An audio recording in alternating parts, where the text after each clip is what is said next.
şahit olduk. Bakıldığında deprem oluyor. Çok şiddetli bir deprem oluyor şu anda. Çok şiddetli bir deprem oluyor. Çok şiddetli bir deprem oluyor.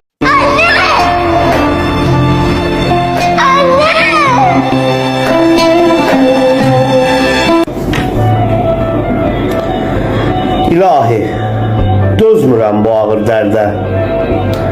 Qardaşın uşağı daşlar altdadır. Üşüyür uşaqlar həmən o yerdə. Dizlərim dozlu göz yaşlar altdadır. Günahsız türkümün, əziz xalqımın, vicdanı ləkəsiz, təmiz xalqımın, bilinmir gecəsi gündüz xalqımın, yarılmış körpəcik başlar altdadır. Zəlzələ çox saylı bu ölüm yası. Yıxılmasın onu Türkün dünyası. Gəlsin ürəyimə onun qadası, hələ də çox saylı kişilər altdadır. Gör neçə ucaqlar söndü qardaşım. Xoş günlər, xoş çağlar söndü qardaşım.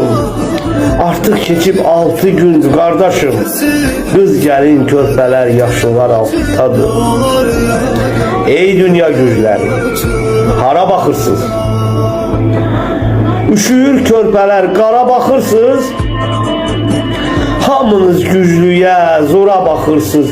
Vicdandan kasıb bu beşlər altdadır. Məzlum körpələrin ana fəryadı. Ağlatdı qardaşı, güldürdü yadı. Ədalət dünyanın budur mu adı? Ədalət bir sözdür, dişlər altdadır.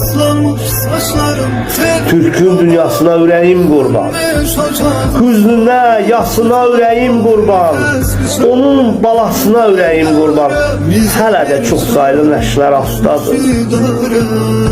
Vətənim Türkiyə, Azərbaycanım, iki göz bəbəylim, bir ürək canım.